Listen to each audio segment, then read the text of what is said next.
Right guys, it is time. Europa League final, Manchester United versus Tottenham Hotspur. It is not going to be an easy game. United have struggled against Premier League opposition all season long and against Tottenham. In fact, we've already lost 3 times against them this season. However, I have seen weaknesses in the Spurs structure that I think Manchester United can exploit. I mean, they've literally conceded the 5th most goals in the Premier League this season. So, how can United get it done? So as we have done throughout this sort of mini-series so far, following our Knockout Europa League campaign, we're going to split this up into sections. We are going to talk about Tottenham in the high press, in the mid-block, in the low block, and also in defensive transitions. Basically, the aim today is to be positive about Manchester United. So rather than talking about us defending and trying to stop Spurs and trying to be strong at the back, I want to talk about how we can get on the front foot, play through each of these 3 phases, play in transition as well, and score some goals. So let's start off with Manchester United trying to play through the first phase, because Spurs are a team that like to press high. They like to try and put you under pressure, overturn the ball and score goals. Obviously, as Manchester United fans, we don't want that to happen, so we need United to effectively play through the first phase. And I personally think we can do that, starting off with Andre Onana in goal. And what's important here is how Spurs will approach it. You will see we've got Spurs in a sort of 4 along the back, then a 2, then a 3, and then a 1 here. And this is typically the shape that they will look to press with. But what's important is the players' actions within that shape, rather than the actual shape itself. So we've got the striker, who will rather naturally go onto the Manchester United middle centre-back. Whether our centre-back is in midfield here or deep, the striker will likely follow him. What we will then see behind that is the 2 wingers coming from a wide starting position into these 2 positions here. So the left winger will come from this position and come high onto our other centre-back. So you'll be able to see that our 3 centre-backs are all picked up by a Tottenham Hotspur player. But don't worry, that might look stressful initially, but I actually think we can play through it because what is behind that isn't so good from Spurs. You see, for starters, they've only got 1 number 10 in this position here, and Manchester United potentially have 2 central midfielders. And I think what is particularly interesting is the idea of our middle centre-back going into midfield into these positions, getting marked by the striker, whilst our other midfielder is also picked up. We've got the 2 wingers on the 2 Manchester United centre-backs, but look in the wide regions, the 2 wing-back positions.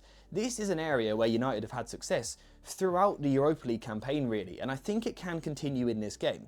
You see, our wing-backs will naturally look to come a little bit deeper just to play in these spaces, giving United an outball. Now, you might think the Spurs fullback is going to come high to apply pressure, but typically Spurs don't do that. I couldn't really tell you why. I think it's because they want to sort of protect themselves at the back, but they don't tend to connect their fullbacks to that pressure, and when they do, they're a little bit late. So, you know, Pedro Porro from right back might eventually get hit, but this is a big old distance for him to cover. It's a long way for him to cover as this ball is coming over. This is where Manchester United can hurt this Tottenham defence, because they can be a little bit higgledy-piggledy at the back, particularly if United are providing variety, I guess, with their attacking runs. So I'm talking about some players coming towards the ball and some players going past the ball to threaten that Spurs back line. So as this ball comes across from the goalkeeper over into this position, we draw this fullback out, but he's coming rather late. What we now need is some players, potentially inside forwards, coming towards the ball to drag the Spurs defenders out, and then we need some players going the other way into the final third so that we can play over. We've actually seen Spurs being quite vulnerable to this, even against a back 3 against Crystal Palace just a couple of weekends ago. You can see Palace playing in this exact way, moving through the Spurs team and genuinely threatening them. Right guys, I am just quickly going to interrupt the video there because this is obviously our biggest game of the season. It's maybe our biggest game in a decade. I think it's certainly the biggest game United have had since I've had this channel. And therefore, we are going to do a massive stream to build up to this game. But we're not just going to do the stream for any reason, you know. It's going to be to preview the game for United. It's going to be to play some Football Manager and have some fun, but also to raise money for charity. Nelson's Journey, in fact, a charity which is very, very close to my heart. I'll explain it a little bit more in this afternoon stream. But if you could please leave a donation for the charity using the link in the description down below, it would be greatly, greatly appreciated. We've got over 55,000 people on this channel. If everyone just donated £1, imagine how much we could raise to help this children's charity. I mean, it'd be crazy not to, right? Whether it's £1, £5, £10, £50, however much it is, I will be incredibly grateful, so please do use the link.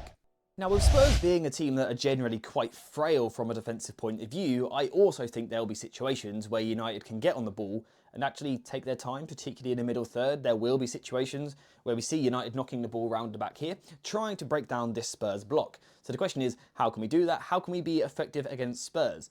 Well, there's sort of two main areas. First of all, there's this section here in the middle of the pitch, and then there is also the two wider areas that we can exploit as well, which is promising from a United point of view, because if you can exploit the middle of the pitch and the wide areas, that's the whole pitch, right? And this is why I'm quite confident coming into this game. We'll start off in the middle of the pitch because that's a potentially really dangerous area. And the big thing here, quite simply, is that the Spurs front three can be quite passive in the way that they engage against the ball, which means we are potentially 4 versus 3 in the middle of the pitch here. You can see Spurs have a double pivot and they're number 10 in this position, but Manchester United will often play with number 4. With 4, sorry. And if you think United are likely to have players like Mason Mount perhaps, Ahmad, Bruno, Kobbie Mainoo, we're not sure exactly who it's going to be, but we have some technical players that we can get into those positions. 4 versus 3 in that area means United will always have the spare man, which means we should, in theory, be able to move the ball forward. Now, sometimes Spurs will adjust. So, for example, we will see United having the ball here, and we will see one of the Spurs midfielders being more aggressive to stop us playing into our double pivot in this position here. However, that now means that we are 2 versus 1 against this central midfielder here. And once again, there are half spaces that we can find to move the ball forward. So far, it's looking pretty good. Now, like I've said already, in this phase of the game, we can also hurt Spurs in wide areas as well. And that is partly because they're being outnumbered in midfield and the knock-on effect it has on the rest of the team. So if the defenders in the midfield are being outnumbered in this zone, it will often mean that the opposition have to defend quite narrow, because if they were wide, it would be far too easy to play through them. So they will narrow off. This is good for Manchester United and the system that we play, because where do United tend to be strong? The wide areas, particularly with the wing-backs. Finally, the wing-backs might come in handy. So when we can pick the ball up in this position, we can have a bit of time because we have overloaded the middle of the pitch. I think there is an opportunity for one of our inside forwards to move a little bit higher to occupy the opposition fullback, and I think we then have the switch out to the far wing-back. So that will be left to right in this situation here. And also from the other side of midfield, we can play that long pass out to the other side. And I'm not just saying this, we've literally seen this against Spurs this season, from Manchester United in both games under Ruben and Amorim. In the first one, Dalot was in his position down the left-hand side literally time and time again. It was relentless in that game. And in the second game, we saw Garnacho and Dorgu constantly exploiting this space. We just need better execution. So far we've discussed how we can play through the Spurs high press and also how we can exploit their mid block. If we're doing both of those things, Spurs will naturally retreat into more of a low block to try and be defensive, to restrict the spaces and make life difficult for United. But don't worry, the Spurs low block also has its weaknesses that I feel Manchester United can exploit. And the big weakness for me is the amount of players that they defend with. Spurs are one of the teams in English football that will always stick to a back 4 defensively. We rarely see wingers dropping into a back 5. The midfielders don't tend to drop in, which means they will very often defend with a back 4. And we know that Manchester United are more than likely to attack with 5 players, sometimes even 6. That means Manchester United have the overloads in this position. The question is, how do we exploit it?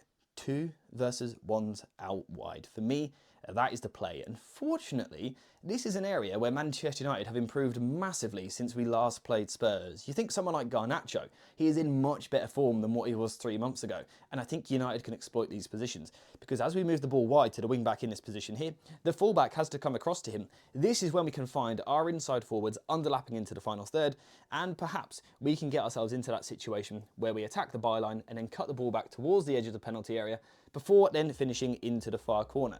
I genuinely think this is something that United will be able to exploit. We can also do it on the other side of the pitch as well.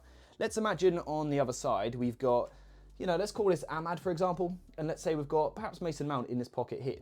As Ahmad receives the ball in this wide position, the fullback will feel that he has to come over to try and defend it. This is when, once again, we can get into that space. And I mean, Mason Mount is just so good from that position. I think we've also got an advantage because Spurs are quite weak at defending their back post as well with the fullbacks. I think United can exploit them. Now, just to sort of back me up here and prove that I'm not talking about a load of rubbish, I do just quickly want to turn to a goal that Spurs conceded to West Ham a couple of weeks ago. This goal here, you can see the Tottenham defenders isolated 1 versus 2 here. West Ham have 2 players, whereas Tottenham only have 1. West Ham move themselves into the final third, they get the ball across and eventually put the ball into the back of the net. United can definitely exploit this. And there's still one more way that we can attack as well. Now, the final way for us to exploit Spurs is perhaps a slightly more tricky one, and that's because it relies on us initially defending well, which doesn't always happen. We've seen defensive mistakes. However, if United are able to defend well, I feel we can hit Spurs on counter-attacks in those quick transitions where you move the ball forward really quickly from back to front into the open space. And the reason why I feel we can have success here is because Spurs are incredibly aggressive with the way that they attack. You see the two fullbacks, this player here and this player here, will often tuck in and play relatively narrow, inside the pitch. But also, they will get themselves higher up the pitch involved in attacks. From a defensive point of view, United are going to have to be careful of these three here and also these three here, regularly sort of rotating and moving into different positions. United will have to be very, very wary of that. But I think if we can defend well in these moments, there is an obvious space for us to attack. It's this massive space here behind the Spurs fullback and this massive space over here behind this Spurs fullback. The inside forwards for Manchester United in transition could be absolutely huge in this game. Spurs have actually conceded the second most goals in the Premier League this season from fast counter-attacking situations. So this is definitely an area where United can cause some problems. And this is where I would be tempted to go for someone like Garnacho and Ahmad in the two inside forward positions. Now, I'm not saying we should definitely do that, but it's something to think about, or perhaps something to think about with our substitutes late in the game, trying to attack those spaces because they are absolutely there for United to attack. And you know what? Because it's a cup final, I'll give you one more thing to look out for in this game, and that is set pieces. Now, I know United aren't great at set pieces, and we're not great at defending set pieces, but neither are Tottenham Hotspur. And with players like Harry Maguire and Casemiro in the Manchester United team, they might be the players that make the difference here on one of those set piece situations. All in all, despite losing to Spurs 3 times already this season, I think we can see here that they do have weaknesses in the way that they defend. Weaknesses which sort of coincide with the Manchester United strengths. So I personally am pretty confident. For me, it's all going to be about player execution, which always leaves things a little in the balance, but that is how it will always be in a football match. I think if United execute well, we will be able to hurt this Tottenham Hotspur team and hopefully secure that European trophy and get ourselves into the Champions League for next season. Will it happen? I'm not sure. Let me know what you think in the comments down below. And also remember, we will be live streaming this afternoon with a whole build up to the game, also to raise money for charity. So remember, the link is in the description down below. Please go ahead and donate. It would be greatly, greatly appreciated. But apart from that, I think we are finished for this video. So thank you guys very much for watching. I hope you have enjoyed it. And as always, I'll see you in the next one.